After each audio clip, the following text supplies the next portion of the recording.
Livro de Apocalipse, capítulo de número 1.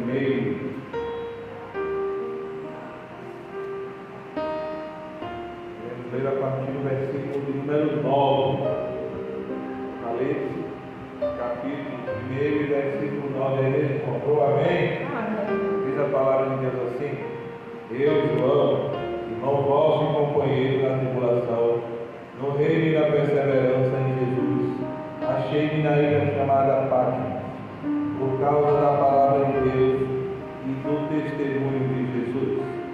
Achei-me em espírito no dia do Senhor, e ouvi por detrás de mim grande voz, como de trombeta, dizendo: O que vês, escreve em livro, e manda às 7 igrejas: Éfeso, Esmirna, Pérgamo, Tiatira, Sardes, Filadélfia e Laodiceia. Voltei para ver quem falava comigo, e voltando, vi 7 candeeiros de ouro, e no meio dos candeeiros um semelhante a filho de homem, com vestes, talares e cingido à altura do peito com uma cinta de ouro.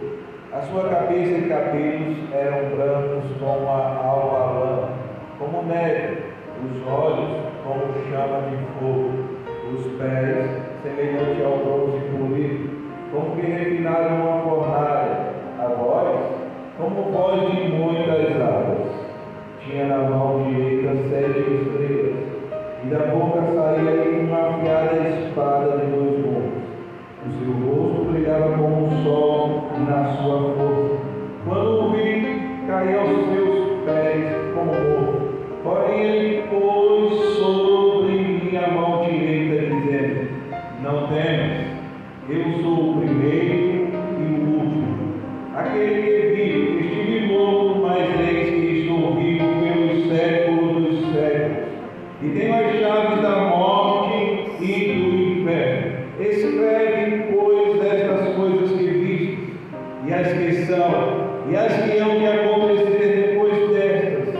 Quanto ao mistério das 7 estrelas que viste na minha mão direita, e aos 7 candeeiros de ouro, as 7 estrelas são os anjos das 7 luzes, e os 7 candeeiros são as 7 igrejas. Quantos podem dizer amém? Amém. Quantos irão orar comigo agradecendo a Deus pela leitura da palavra? Diga amém. Amém. Oremos então, eterno Deus e benito Pai, que louvamos a Deus pela tua palavra, Senhor, que foi lida nesta hora, que louvamos a Deus pelo teu povo aqui reunido, presente, ó Pai, dependendo de ti, do teu Espírito, ó Deus, e da tua voz, que a tua voz nesta manhã continue falando aos nossos corações e edificando as nossas vidas. Fala conosco, ó Deus, trata conosco através da tua palavra e do teu Espírito. Tem liberdade plena aqui em nosso meio, Senhor. É o que nós oramos e te agradecemos em nome de Jesus. E a igreja diz: Amém. Podem sentar, meus irmãos, em nome de Jesus. Palavra de Deus, através do servo do Senhor, né? E talvez a principal mensagem pregada pelo evangelista João, pelo apóstolo João, tenha sido uma mensagem escrita e não falada, né? Todo conjunto que o evangelho que é escrito pelo servo do Senhor, o evangelho de João, as cartas de João, são preciosíssimos, né? São ensinamentos fundamentais.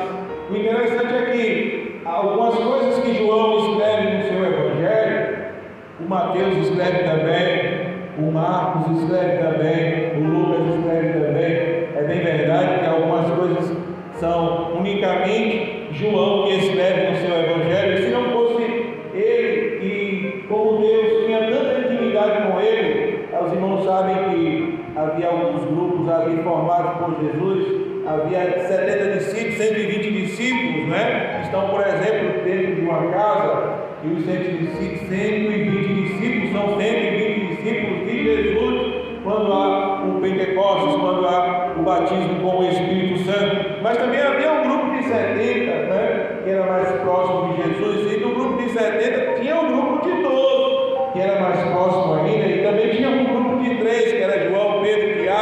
Sempre quando Jesus ia, às vezes Jesus ia com João, Pedro e Tiago, mas ainda tinha João, que era mais próximo ainda de Jesus, a ponto de João deitar sua cabeça sobre o peito de Jesus. Era um homem de profunda intimidade com Deus, profunda intimidade com o Senhor Jesus. Há um momento na vida do apóstolo João que Jesus disse: se eu quiser, ele não morre.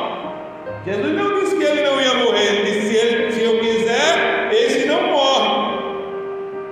E aí os discípulos até entenderam que ele não ia morrer e se espalhou um boato, mas não foi isso que Jesus disse. Também era o amor que Jesus tinha por todos, mas também de forma especial pelo João, o servo do Senhor. Ele tem uma contribuição imensurável dentro daquilo que é Deus, se utilizando dele como um instrumento, alguém que Deus deu lugar a Deus, alguém que se aproximou de Deus de verdade, que colocou a sua vida realmente à disposição do Senhor. Mas interessante é que me parece que ele faz mais nos últimos dias do que nos primeiros dias, ou do que nos dias no meio da sua caminhada. Parece que no final dos seus dias ainda são mais gloriosos ainda do que os seus primeiros dias, ou do que aqueles dias que estava no meio da sua caminhada cristã, servindo ao Senhor Jesus integralmente. Então é grande importância os evangelhos, as cartas,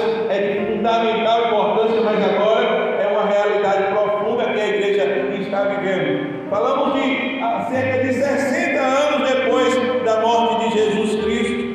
60 anos, João já estava velho, irmãos, com mais de 90 anos de idade.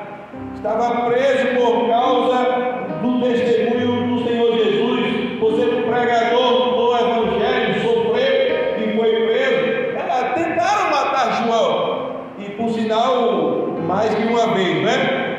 Os historiadores da época registraram muitas histórias, os irmãos sabem, e muitas histórias não entraram na Bíblia. Por exemplo, a morte dos apóstolos não consta na Bíblia, como eles morreram, não é? Não consta exatamente como cada discípulo morreu, mas os discípulos foram mártires, eles morreram por amor ao Evangelho, por amor do Senhor Jesus Cristo. Mas os historiadores ali da época registraram, e podemos ter acesso. Quem aqui, por exemplo, não conhece a história da morte do apóstolo Pedro, que diz que queria crucificar a Pedro, e quando foram crucificar ele disse: eu não sou digno de morrer como meu mestre. E aí ele pediu para ser crucificado de cabeça para baixo, e assim o fizeram. Paulo foi cerrado ao meio, foi decapitado, não é? E morreu dessa forma. O João, ele não morreu de morte violenta, ele não morreu de execução, ele morreu quando Deus realmente o chamou, assim, é o registro da história, não é? E o interessante é que antes disso o imperador tentou matar a João. E nós podemos olhar de repente o que um senhor de 90 anos de idade, qual o perigo esse senhor de 90 anos de idade representa para uma sociedade, para um império como o Império Romano. Mas chegaram à conclusão de que João era um perigo. Com 90 anos de idade, irmãos, dificuldade, 90 anos de idade, certamente até não mais com a mesma agilidade, não mais com a mesma força, não mais com o mesmo vigor da sua juventude, mas sofrendo todo tipo de dificuldade, quem sabe até no andar, no correr. Mas era um perigo para o Império Romano que dominou o mundo. E aí contam os historiadores da época que lançaram o apóstolo João em um caldeirão de óleo fervente para o matar, para o executá-lo. E lançando ele ali, a Bíblia diz, os historiadores diz que nada lhe aconteceu. Nada. Um caldeirão fervente, lançaram o servo do Senhor, e o servo do Senhor ficou lá e nada lhe aconteceu. Isso era para que todos se convertessem, irmãos. Tamanha era a dureza do coração daqueles homens, era para que até o imperador se convertesse. Mas a dureza era tão grande que disseram: já que nós não conseguimos matar fisicamente, vamos matá-lo intelectualmente. Vamos isolar ele, vamos deixar ele num lugar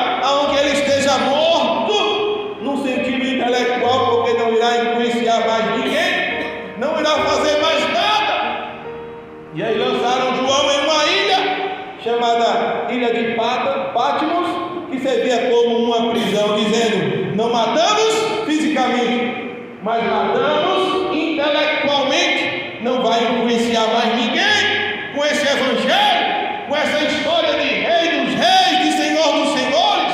Não vai mais influenciar ninguém. Demos um fim na vida dele, mesmo deixando ele vivo. E às vezes, irmãos, o plano do diabo sempre será um plano terrível. Às vezes ele não conseguirá matar fisicamente, mas quem sabe queira colocar a minha e a tua vida em uma posição onde nós estaremos isolados e não poderemos fazer mais nada. Isso ele faz de muitas maneiras, de muitas formas, né? E tentaram fazer isso com o servo do Senhor, o apóstolo João, com 90 anos de idade. Mas, irmãos, quando parecia o fim, quando parecia que João não ia poder fazer mais nada, o que é que um senhor de 90 anos, em uma ilha deserta, como prisioneiro, poderia fazer com relação ao reino de Deus? Na mente do ser humano, irmãos, era o ponto final. Na mente de qualquer ser humano, não tinha jeito. Na mente de qualquer pessoa, se passaria a seguinte mensagem: acabou para ele. Mas o Deus que é ilimitado disse: começou para ele, iniciou para ele. Porque a Bíblia diz que quando ele estava lá só, isolado, no dia do Senhor. E aí, irmãos, não precisa a gente explicar muito o que quer dizer o dia do Senhor, porque os irmãos sabem que a igreja primitiva convencionou o domingo como sendo o dia de culto oficial da igreja por causa da ressurreição de Jesus. Como Jesus ressuscitou no domingo, a igreja passou a se reunir no domingo. Vemos Paulo falando sobre isso. No primeiro dia da semana, punha tudo à parte, porque aí nos reuniremos e eu levarei as ofertas que vierem, né? E os irmãos sabem que historicamente a igreja passa a se reunir no dia de domingo, e o dia de domingo passa a ser oficialmente o dia de reunião da igreja, o dia do Senhor. E era justamente num dia como esse, João isolado, irmãos, até não é difícil de a gente ver um cenário, era uma ilha, e certamente João estava em algum lugar, quem sabe, olhando para o mar, para o tempo, olhando para o mar, e de repente ele se lembrando que naquele dia era dia de culto, mas ele não podia estar no culto. Como o apóstolo João queria estar na igreja, como sempre fazia, como sempre se reunia para celebrar a ceia do Senhor, a ressurreição do Senhor Jesus Cristo. Mas agora ele estava velho, cansado, isolado em uma ilha e não podia mais se reunir com os seus irmãos. Era o fim do poço, irmãos, para o evangelista João. Era o fim do poço, irmãos, para o apóstolo João. A situação dele era uma situação extremamente difícil. Mas é nessa hora que a Bíblia diz que o Senhor, ele vem até João, e João é arrebatado em espírito. A maior experiência, quem sabe, irmãos, na vida do apóstolo João foi essa, porque eles já conheceram o presente, eles já conheceram algumas coisas que Jesus já havia revelado que iria acontecer, quem sabe, daqui a alguns dias da sua partida, que o Espírito viria, e ele recebeu o Espírito Santo, e ele teve a experiência do Pentecostes, e ele teve a experiência da igreja crescendo, e ele teve muitas experiências, mas ele não tinha ainda a experiência de ter ido aos céus, e a experiência de João, em meio à sua condição, é de contemplar a eternidade. A gente tem uma visão, irmãos, tão pequena e limitada, e às vezes a gente entende as coisas não muito bem. Talvez o maior problema da nossa vida, um dos grandes problemas da nossa vida, é a nossa visão. A nossa visão que é limitada, e a nossa, por muitas vezes, intenção de tentar compreender a Deus e as coisas de Deus a partir da nossa visão. E quando eu falo visão, eu estou falando em entendimento. E quando eu falo visão, eu estou seja de vida ou experiência espiritual. Por vezes queremos entender a Deus através da nossa visão, mas a nossa visão é extremamente limitada. Às vezes nós pensamos que o livro de Apocalipse é um livro difícil. Pensamos que o livro de Apocalipse é um livro até que traz pavor, que traz medo. Eu, por exemplo, quando era ainda muito jovem, nunca esqueço isso, e eu tinha uma compreensão tão errada do livro de Apocalipse. E eu pensava que o livro de Apocalipse era eu ainda jovem, não era crente. Eu pensava na minha cabeça que era um livro de terror. Porque é besta, é cavalo, é monstro, é tanta coisa. E eu lembro que eu ainda, garoto mesmo, eu ficava na rua com os colegas, e o mais bobinho era eu. Eu acho que até hoje não mudou nada. E o mais bobinho era eu ali. E de repente tinha um pastor que ele ficava caçando os outros para pregar. Ele via um pregava, via outro pregava onde eu morava. Tinha um pastor caçador de gente para pregar. E quando as crianças, os adolescentes viam ele, as crianças, a gente tudo novo ainda, aí eles corriam logo, se escondiam. Aí eu não via, ficava ali. Quando eu veio o pastor encostava. Meu filho, posso falar a palavra de Deus? Quem vai dizer que não pode? Você pode ouvir a palavra. Quem vai dizer que não pode? E aí ele começava, irmão. Só que tinha um problema. Ele gostava de falar de Apocalipse. Aí eu lembro que uma vez ele falou, irmão, para dormir, deu um trabalho tão grande. Porque ele começou falando de Apocalipse, a besta, e não sei o que, não sei o que. Eu novo, ainda jovem, adolescente, irmão, aquilo entrou na minha cabeça, para dormir era um problema. Mas tem uma coisa que aquele pastor me ensinou, e eu fiz aquilo durante muito tempo, ainda jovem, vezes, quando você for dormir, se ajoelhe e diga assim: Jesus, eu entrego a minha vida nas tuas mãos, me salva a minha família, e não de toda. E depois de entregar aquele negócio de Apocalipse todo, aquele monstro, aquele bicharada toda, aí era até noite dormia, minha velha, Jesus me salva e tal, e aquele temor tão grande do livro de Apocalipse. Mas não é nada disso, irmão. Não é nada disso. Pensamos que o livro de Apocalipse é um livro tão complicado. É verdade, irmãos? É verdade que temos que ter uma leitura mais profunda para entender exatamente. Mas o grande problema está na visão. Quer ver só como o problema está na visão? Apocalipse capítulo 1, versículo 1, veja o que diz. Diz assim: primeiro, revelação de Jesus Cristo, que Deus lhe deu para mostrar aos seus servos as coisas que em breve devem acontecer, e que ele, enviado por intermédio do seu anjo, notificou ao seu servo João. Qual a primeira palavra aqui, irmão? Revelação. E o que é revelação, irmão? E o que é revelar? O termo que é muito simples, é tirar o véu. Tirar o véu. Jesus trouxe o livro de revelação. Ou seja, tirar o véu. Sabe por que muitas vezes nós não compreendemos exatamente, irmãos, aquilo que está escrito? Porque nós não dependemos da revelação de Deus ou da orientação de Deus, mas por vezes queremos com a nossa própria entendimento, com a nossa própria compreensão, e a nossa falta de dependência, por vezes, irá nos encobrir aquilo que Deus quer nos revelar. E às vezes nós vemos aquilo que é tão simples, e às vezes nós não conseguimos compreender, simplesmente por causa de um motivo, porque nós não aprendemos ainda a depender de Deus, a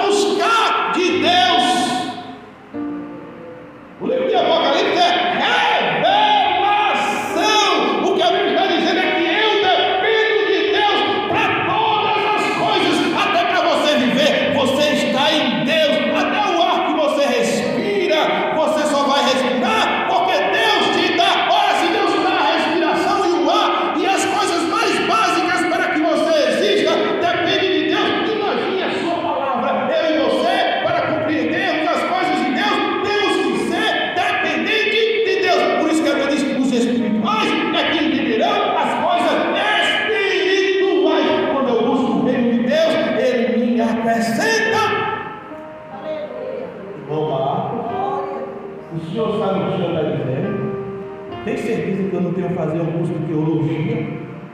Tem certeza que eu não preciso de um doutor para me ensinar? Desenvolvemos o que está escrito lá em Tiago: se alguém tem falta de sabedoria, vá para a faculdade. Você não pode para a faculdade nenhuma não, irmãos.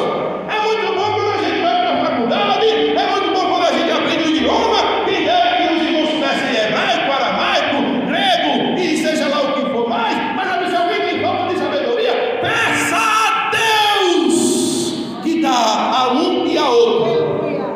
É assim, irmão? Peça a Deus que dá a um e a outro. A um sim, a outro não. Está escrito assim, irmão?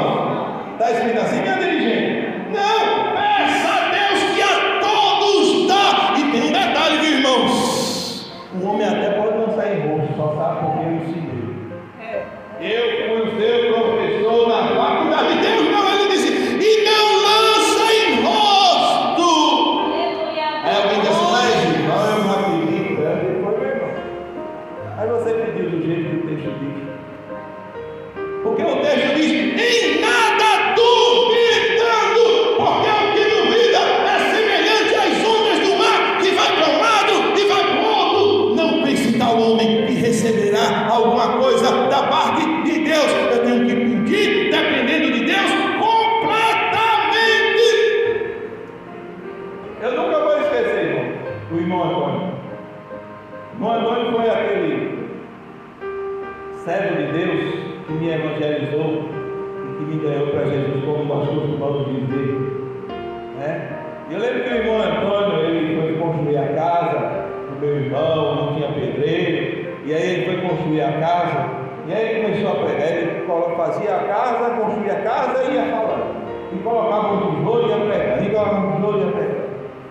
E o irmão Antônio é tão interessante que o irmão Antônio nem saber ler, ele sabia, irmãos, era analfabeto, sabia nem escrever o nome, mas sabia pregar. E aí ele chegou um dia e disse assim, olha, falou de 10 virgens, a vida de Jesus vai ser como 10 virgens, que vai a um casamento. E aí, quando o noivo chega, as que estão preparadas com as lamparinas acesas, as mais outras vão ficar. Assim vai ser a vida do Senhor Jesus. Será 10, quem estiver preparado, vai com Jesus, quem não tiver vai ficar. E a Bíblia diz que terrível vai ser para quem ficar. E eu coloquei aquilo no meu coração, e aquilo ficou no meu coração, e aquilo não saiu do meu coração. E disse assim, domingo eu quero que você vá para a igreja comigo. Aí eu disse, eu vou. E eu queria aceitar Jesus, irmãos, porque eu não queria ser como as 5 que não estavam preparadas para ficar, eu queria aceitar Jesus. E aquela palavra no meu coração como uma flecha, e era a segunda, e depois veio terça, veio quarta, e aí eu ligava a rádio para ouvir uma palavra, para ver se acalmava o meu coração, e de repente saía lá na rádio dizendo, Jesus está voltando. Eu mudava de rádio e dizia, misericórdia, Jesus, não vem hoje não. Aí eu no ônibus, eu lembro que eu via ali afogados, e quando de repente eu olho assim, e o ônibus para bem ali na praça, e tinha um irmão pregando de paletó, e quando de repente eu escuto o irmão dizendo, eu sinto que Jesus está voltando. Eu dizia, misericórdia, sangue de Deus de poder, não vem não, Jesus, deixa dar domingo. E o domingo parece que não chegava, irmão. E eu esperando o domingo, até que chegou o domingo. Quando o irmão vinha, eu saía do portão e olhava, cadê o irmão? E daqui a pouco o irmão veio, vamos embora, irmão, e a gente foi embora, e chegamos na igreja. Quando chegamos na igreja ali na UR1, daqui a pouco uma demora para a pregação, uma demora, eu querendo aceitar Jesus, uma demora tão grande, daqui a pouco tem um pregador, e o pregador vai pregar, e daqui a pouco o pregador abre a Bíblia, Mateus 25, 10 vídeos, eu digo, não é possível, esse irmão combinou com esse pregador, não é possível. Mas sabe o que é, irmãos? É que o Espírito de Deus está na vida do letrado, está na vida do outro também. Deus chamou o capacitado, mas Deus também capacita aquele que ainda não é capacitado. E aí ele pregou, e quando ele fez o convite, ele levantou uma mão, eu levantei as duas, corri para frente, entreguei a minha vida a Jesus, e quando eu entreguei a minha vida a Jesus, veio um sentimento no meu coração e na minha mente, dizendo, agora pode vir, Jesus, pode vir, porque eu já estou preparado.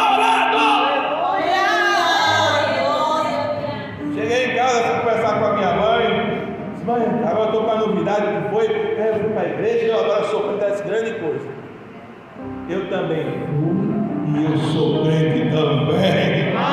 E a bênção foi completa, irmãos.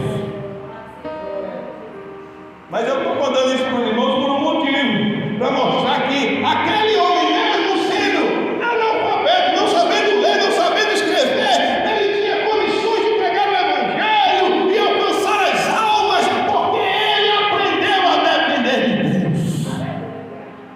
A palavra de Deus, irmãos, é revelação. É Deus quem revela ao meu e ao teu coração. Por isso que a palavra de Deus diz: quando você estiver diante da autoridade, não se preocupe com o que você vai dizer, porque o Espírito de Deus falará através de vós. Mas parece que a gente esqueceu isso. Mas Deus não mudou. Ele é um. Como eu dizia para os irmãos, talvez um dos grandes problemas é a nossa visão. É a nossa compreensão. Queremos compreender a Deus e as coisas de Deus através da experiência. Queremos compreender através da nossa compreensão que é limitada. Por vezes não dependemos de Deus, por vezes não oramos, não buscamos a Deus, por vezes não estamos diante do Senhor. E por isso, por vezes somos levados. E às vezes aquilo que é tão simples, às vezes para nós é tão complicado, porque nós não aprendemos a ver com a visão de Deus. Capítulo 11 de Apocalipse é interessante, porque fala de duas testemunhas. E aí eu já vi tanta confusão por causa dessas testemunhas. Diz a Bíblia que teria duas testemunhas, e essas duas testemunhas iriam pregar durante a tribulação. E aí uma testemunha tinha poder sobre os céus para fazer parar de chover, a outra testemunha tinha poder de transformar a água em sangue, quantas vezes assim o quisesse. E aí diz a Bíblia que depois iriam batalhar contra essas duas testemunhas, iriam matar essas duas testemunhas, mas depois de 3 dias elas ressuscitariam e iriam até os céus, elevadas aos céus, e todos contemplariam e dariam glória a Deus. Mas sabe, irmãos, o que muitas vezes nós nos preocupamos nessa palavra? Quem são as duas testemunhas? Aí eu disse, é Moisés. Aí eu disse, não, e o outro é Elias. Aí eu disse assim, não, é duas igrejas, a dos judeus e a dos gentios. Aí eu vou dizer, não, é o sacerdote e não sei quem. E aí fica a confusão, não é isso, é aquele irmão. O que é que vai mudar a minha vida se é Elias ou Moisés? O que é que vai mudar a minha vida? Será que a intenção de Deus é que eu procure saber detalhadamente quem são os detalhes de cada coisa, ou Deus está mostrando uma realidade que está muito mais além? Qual é a realidade, irmãos? É que mesmo em meio à tribulação, Deus ainda levanta testemunha. É que enquanto a vida há uma boa vontade da parte de Deus em alcançar a humanidade, ao invés de eu olhar que Deus levantou mesmo em meio à tribulação duas testemunhas, e que enquanto a vida há esperança, eu estou preocupado em saber a identidade das testemunhas.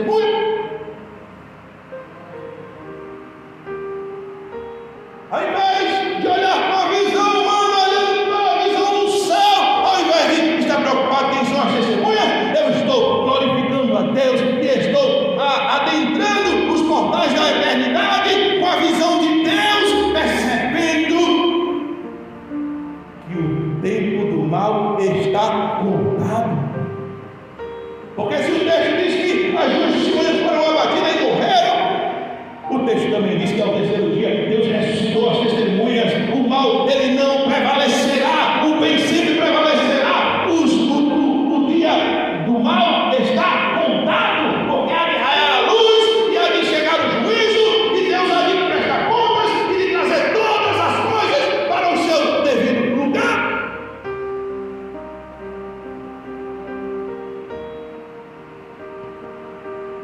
Então a visão do Apocalipse tem que ser uma palavra que nós só podemos compreender através da dependência de Deus. E por que esse livro? E por que essa revelação, irmãos? contexto é importante. A Bíblia diz que o povo de Deus estava sofrendo, sendo levado para as arenas, muitos estavam morrendo. Jesus havia falado sobre um reino, e esse reino ainda aparentemente não havia sido chegado, porque até então, 60 anos depois, estava prevalecendo o imperador Domiciano, que jogava os cristãos na arena e que os cristãos morriam, e de repente quantos não estavam até, quem sabe, entristecidos e dizendo: aonde está esse reino? Porque nossos filhos, nossas esposas, nossas famílias não param de morrer. Aonde está esse céu? Aonde está esse reino? Cadê o Senhor Jesus? Ele não ressuscitou, e por que ele não faz nada por nós? Quantos corações, quem sabe, irmãos, foram invadidos por sentimentos, e é justamente nesse momento de conflito, nesse momento de perseguição, nesse momento de adversidade, que Deus revela ao seu servo João o livro de Apocalipse, para mostrar uma esperança que é viva e verdadeira. E o que é que o texto diz, irmão Marcos? Capítulo 9: eu, João, irmão vosso e companheiro na tribulação, no reino e na perseverança em Jesus, achei-me na ilha chamada Patmos, por causa da palavra de Deus e do testemunho de Jesus.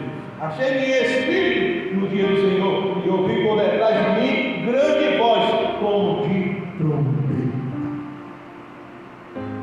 dizendo: o que vês, escreve no livro, e manda as 7 igrejas: Éfeso, Esmina, Pérgamo, Tiatira, Sardes, Filadélfia e Laodiceia. Ele queria que todos soubessem. Eles queriam lembrar a todos aquilo que ele já havia prometido, em falado em outra ocasião. Versículo 12 diz: voltei para ver quem falava comigo, e voltando vi 7 candeeiros de ouro, e no meio dos candeeiros um semelhante ao Filho do Homem. A primeira coisa, irmãos, que o Filho de Deus ressuscitado, glorificado, vem e mostra para João. A primeira coisa é 7 candeeiros e o Filho do Homem no meio dos 7 candeeiros.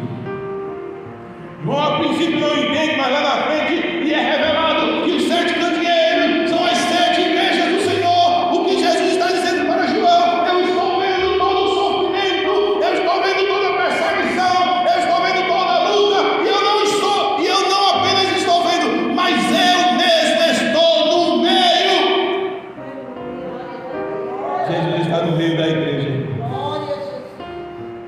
Jesus está no meio da sua igreja. Coisa maravilhosa, irmãos. Em meio a lutas, em meio a tempestades, é saber que Jesus está no meio da igreja. A sua cabeça e cabelos eram brancos como alva lã, como neve, os olhos como chama de fogo. Deus estava contemplando tudo. Os irmãos têm essa expressão: seus olhos eram como chamas de fogo. Deus estava contemplando tudo o que estava acontecendo. Os pés semelhantes ao bronze polido, como que refinado numa fornalha. A voz como voz de muitas águas, voz de autoridade. O que é que Jesus estava dizendo para João? Para João dizer à sua igreja: eu não perdi a minha autoridade.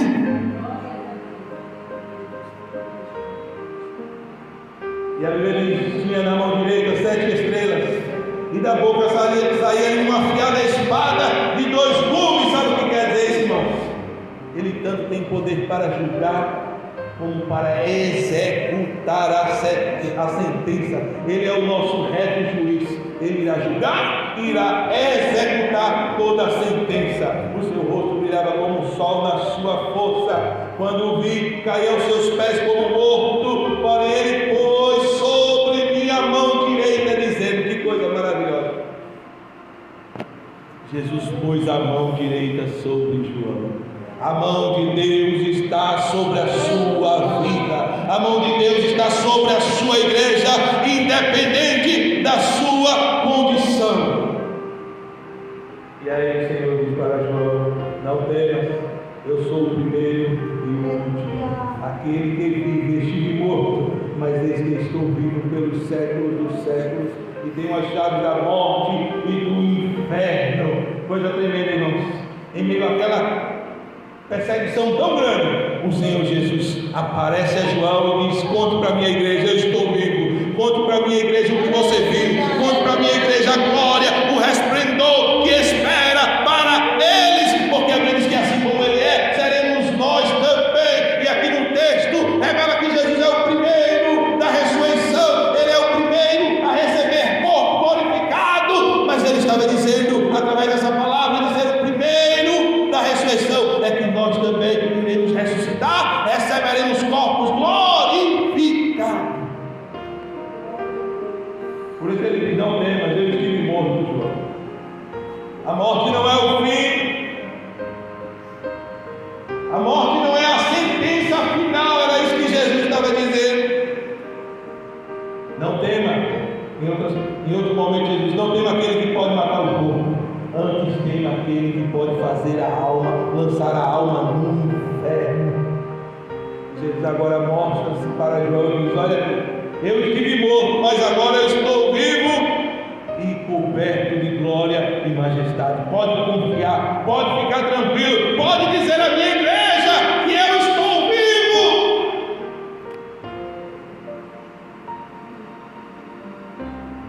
E Ele tem a chave da morte e do inferno. Isso é depois das coisas que existe e as que são e as que hão de acontecer depois destas.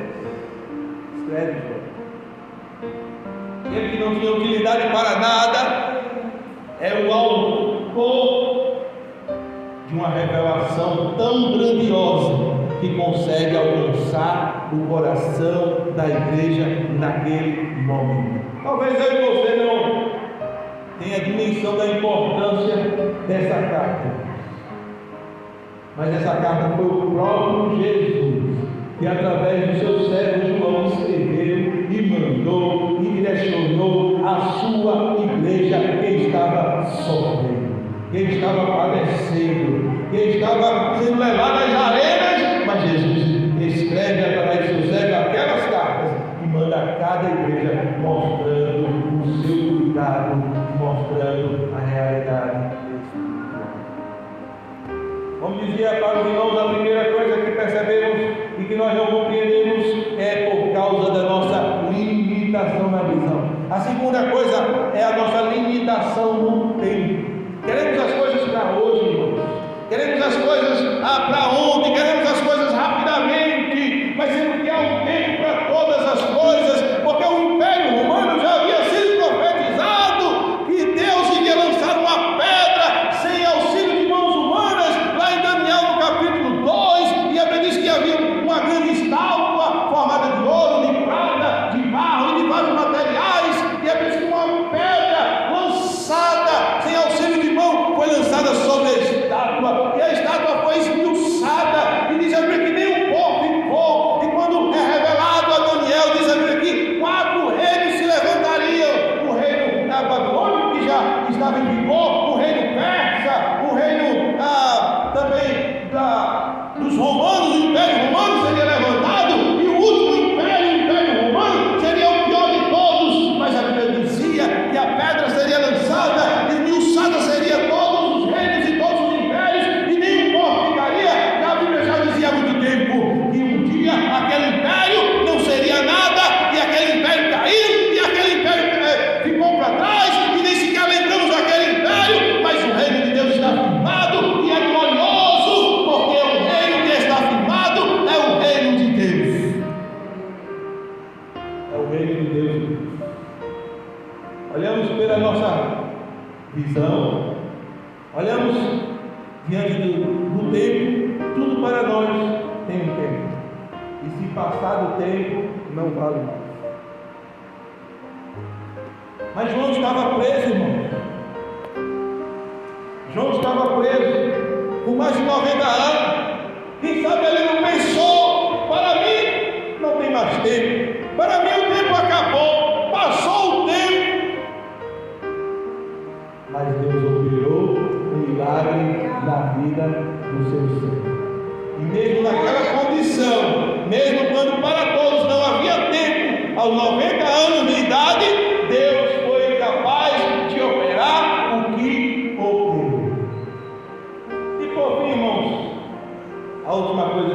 observamos e queremos compreender as coisas é a partir da nossa estrutura.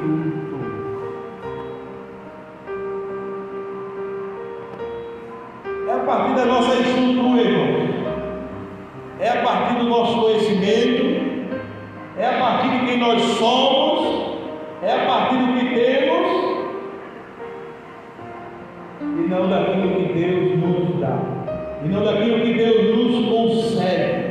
E por vezes buscamos em nós mesmos e na nossa estrutura e na nossa capacidade, e quando nos apoiamos em nossa própria capacidade, em nossa própria estrutura, muitas vezes nós nos decepcionamos.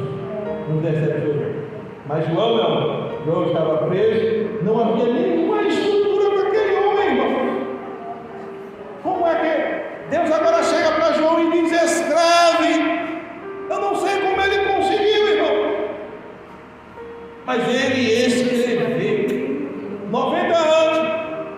Às vezes, com 90 anos, a visão não é a mesma.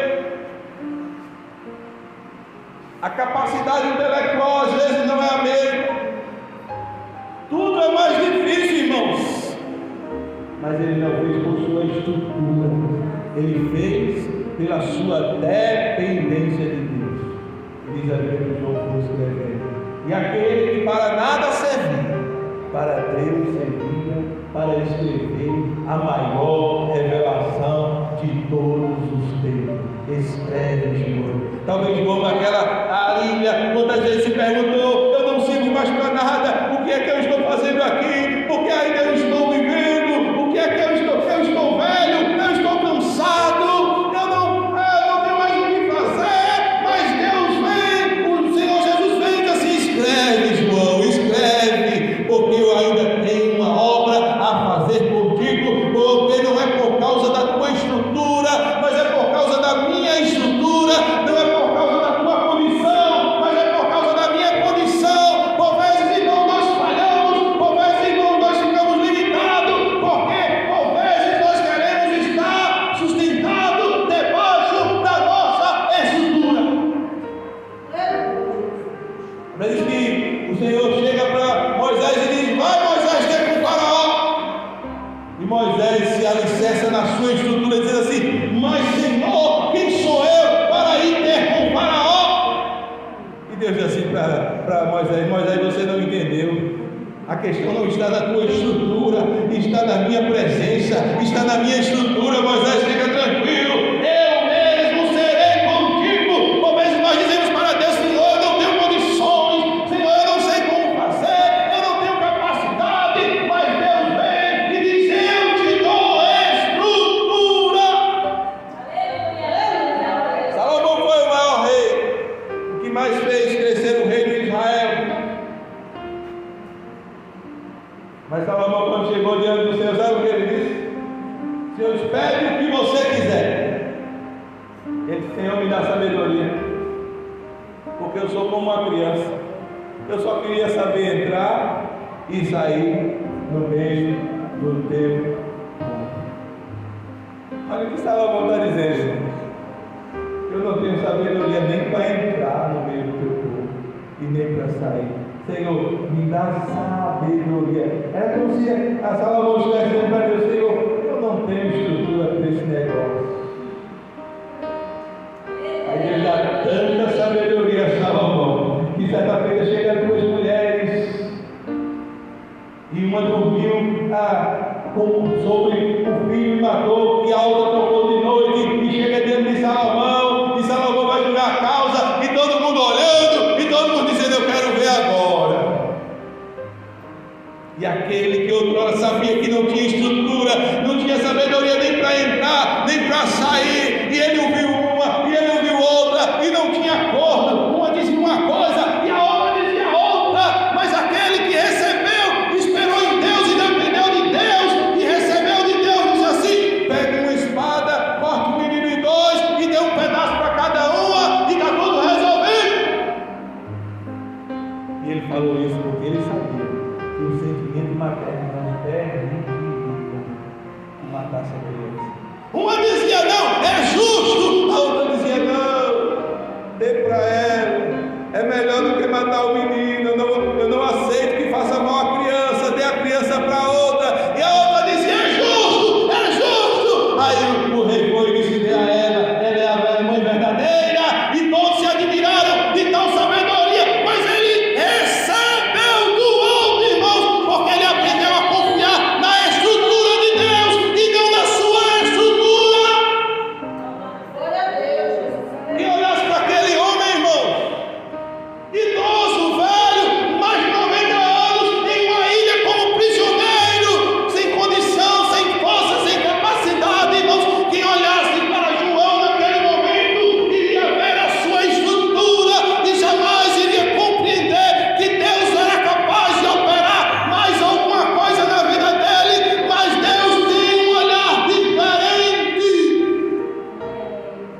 quando Deus não viu mais nada, Ele disse: é hora de aparecer. Deus aparece na tua falta de estudo. Deus aparece na tua falta de capacidade. Deus aparece quando você é humilde o suficiente para falar como Gideão, dizendo: Senhor, quem sou eu? Eu sou o menor da casa de meu pai. E o Senhor diz: mas eu serei contigo, e tu destruirás os midianitas como se fosse um só homem. Deus aparece na minha e na tua falta de estrutura. Quando não tiver jeito, aí Deus aparece. Foi isso que Deus fez na vida de João. Quando não tinha jeito, Ele aparece. E por fim, irmãos, devemos compreender a Deus. Devemos compreender a Sua palavra através da essência de Deus. E o que isso quer dizer, irmãos? Sua capacidade não irá te conduzir às realidades espirituais. Suas condições não irão te conduzir nem sequer à compreensão daquilo que está escrito. Mas se nós olharmos para Deus na sua essência, nós iremos compreender as coisas de Deus. E qual é a essência de Deus? Seus atributos. A primeira coisa que nós devemos olhar para Deus é que Deus é bom. Digo melhor: Deus não é bom. Deus é bondoso. Mas deixa eu dizer melhor: Deus é bonicíssimo. Mas deixa eu dizer melhor: Deus é bom imensuravelmente. Aquilo que eu e você falar de Deus, estaremos diminuindo a Deus, a não ser que nós falemos através de um olhar divino. É com a visão de Deus, é com o olhar de Deus. Enquanto a visão de Deus não estiver sobre a minha vida e nós não olharmos pela essência de Deus, nós não iremos compreender as coisas de Deus. E aí nós vamos ler e dizer: o Apocalipse é um livro tão difícil de entender.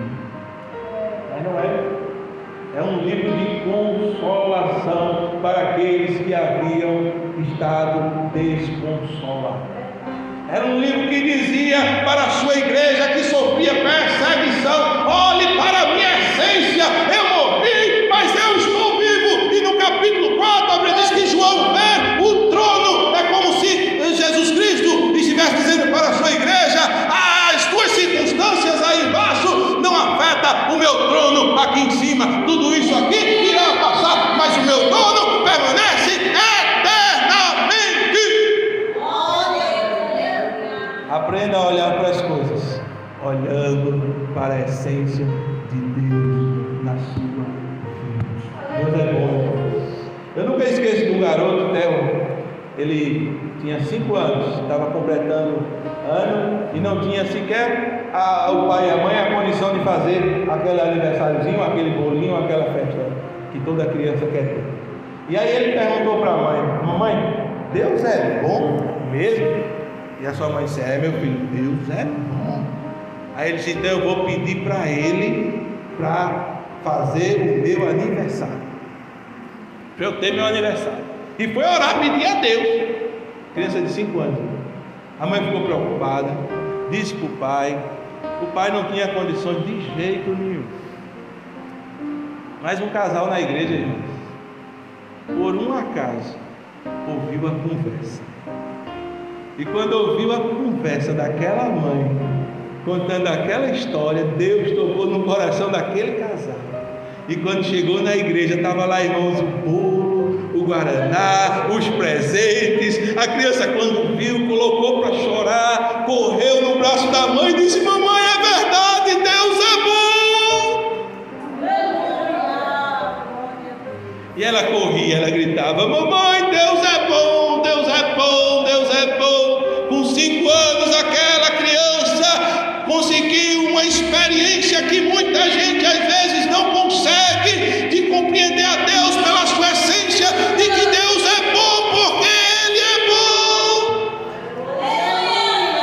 não por causa das minhas circunstâncias, porque as minhas circunstâncias podem trazer para mim uma mensagem diferente daquilo que é a essência de Deus. Por isso temos que aprender a olhar para Deus pela sua essência. Deus é bom. Por isso que a Bíblia diz: em todo tempo dai graça ao Senhor, em todas as coisas. Deus é bom em todo tempo Deus é bom. Quando olhamos para a essência de Deus, conseguimos aprender de fato e recebermos aquilo que Deus quer nos ensinar. Seus planos estão além dos nossos, seus projetos estão além dos nossos. Às vezes nós não compreendemos, irmão, porque nós queremos olhar com a nossa visão e não com a visão de Deus. Eu nunca esqueço o irmão Antônio, quando estava no hospital, perto da sua partida, fui visitá-lo num domingo, na quarta-feira ele morreu. Mas, irmãos, quando eu cheguei naquele hospital, Deus me deu uma palavra. Deus me deu uma palavra. E o meu coração, e eu digo: eu vou entregar esse irmão Antônio. Deus me deu uma palavra para eu entregar para o Senhor. E ele disse: dê a palavra. E eu abri a Bíblia e eu li, e Deus mandou dizer isso aqui: muitas são as aflições dos justos, mas o Senhor de todas o livra. E eu orei, crendo que Deus iria levantar o irmão Antônio daquele leito. O senhor crê, irmão Antônio? Disse: eu creio. Deus falou comigo, eu saí dali contente. Eu digo: Deus vai levantar o irmão Antônio, porque Deus falou comigo. Quando foi na quarta-feira, o irmão Antônio morreu, eu recebi a notícia. E eu disse: mas Deus, tu não falou comigo? E Deus viu a aflição do meu coração e disse: eu falei, mas você não entendeu. Muitas são as aflições dos justos, mas o Senhor as livra de todas. Naquele momento eu entendi que Deus livrou o irmão Antônio de todas as suas aflições. Mas às vezes, irmão, nós queremos ouvir a voz de Deus e entender de acordo com a nossa vontade. A minha vontade era que o servo do Senhor se levantasse daquele leito, mas a vontade de Deus era levar ele para junto de si. Deus cumpriu a sua palavra e o livrou de todas as suas tribulações. Sabe por quê, irmãos? Porque Deus é bom. A gente nem consegue compreender o tamanho da bondade de Deus, sabia disso? Eu lembro que no sepultamento do irmão Antônio, ele era ali de Barreiros, e foi na época da chuva. Saiu um ônibus e a gente foi, o carro da funerária na frente e o ônibus um pouco atrás. E daqui a pouco, quando a gente chega ali na ponte de Barreiros, os irmãos que já foram para ali sabem que tem uma ponte, e o único acesso é aquela ponte. E foi na época da chuva e a ponte caiu. Irmãos, quando a gente chegou, os carros, uma fila de carro enorme, e quando a gente percebeu que a ponte caiu, a gente ficou com o coração na mão. Eu dizia assim: meu Deus, agora a gente vai pegar esse caixão, porque só estava passando andando, irmão. E a gente vai sair com o servo do Senhor aqui carregando aqueles caixão pelo meio da rua. Disse: meu Deus, que sofrimento. E a gente foi procurando o carro, procurando, não achou o carro da funerária. Aí daqui a pouco a gente ligou: vocês estão aonde? A gente está aqui no cemitério. Como assim a ponte não caiu? Foi quando a gente passou, a ponte caiu. Irmãos, eu não duvido nadinha que Deus mesmo estava segurando aquela ponte. Só cai quando o meu servo passar, porque Deus é bom.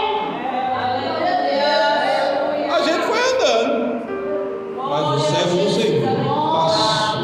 E quando ele passou, a ponte caiu. Deus é bom. E só podemos receber as coisas de Deus através da dependência. Quando nós aprendemos a depender de Deus completamente, seremos espirituais, Deus para discernirmos todas as coisas. E talvez o que nós mais precisemos, irmão, nesses últimos dias, é de discernimento. Discernimento de que se a tua bênção não chegou e o ano está virando, não quer dizer que Deus não está contigo ou não vai te abençoar. É que Deus tem o tempo dele. Mas entenda uma coisa: com a bênção chegando esse ano ou para o ano, ou até nem vindo, Deus é bom na tua vida. Aprenda a olhar, irmãos, com um olhar espiritual. Aprenda a ver com a visão de Deus. Deus é. Agradeça a Deus por mais esse ano que Deus tem te concedido. Quantos queriam estar aqui? Quantos ficaram na pandemia, mas você está aqui? Mas às vezes você está triste, ou eu estou triste, porque uma bênção está demorando a chegar, porque uma bênção não chegou. Esse dia eu estava um pouco ansioso, porque eu queria receber uma vitória, uma bênção que eu estava aguardando, uma promoção no trabalho, e a promoção não chegava, e eu estava ansioso, e Deus viu a minha ansiedade. E quando foi um dia de manhã, no meu pensamento, eu dizia para Deus: Senhor, mas nem sonho mais o Senhor está dando. Irmãos, e quando foi de noite, eu dormindo aquele sono bom, aí Deus me deu um sonho e respondeu de uma maneira tão maravilhosa. E eu estava sentado e eu não via ninguém, mas tinha um homem atrás de mim, e esse homem colocava a mão sobre a minha cabeça e ele dizia assim: só vai no tempo. E eu não dizia mais nada. Ele não falava mais nada, mas eu sabia que a mão dele estava sobre a minha cabeça.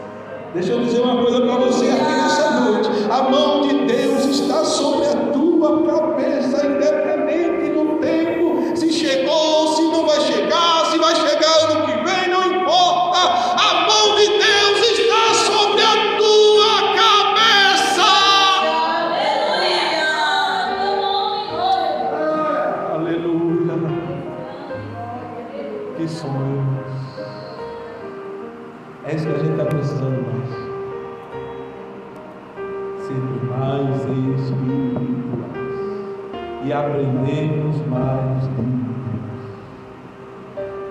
Ele não mudou, irmãos. Ele é o mesmo ontem, hoje e eternamente. Naquele dia, o meu coração descansou. Não mais por causa da bênção. A bênção naquele dia perdeu o valor, porque o maior valor foi saber que o Senhor estava com a mão sobre a minha cabeça e falava comigo dizendo: só vai no tempo. No tempo ele vai fazer, no tempo ele vai realizar, mas o mais importante não é o que ele vai fazer, o que ele vai realizar. O mais importante é você saber que a mão de Deus está sobre a tua vida. Quando Jesus apareceu para João, a primeira coisa que fez foi colocar a mão dele sobre o ombro de João. A mão de Deus está sobre a tua vida. Receba essa palavra em nome de Jesus.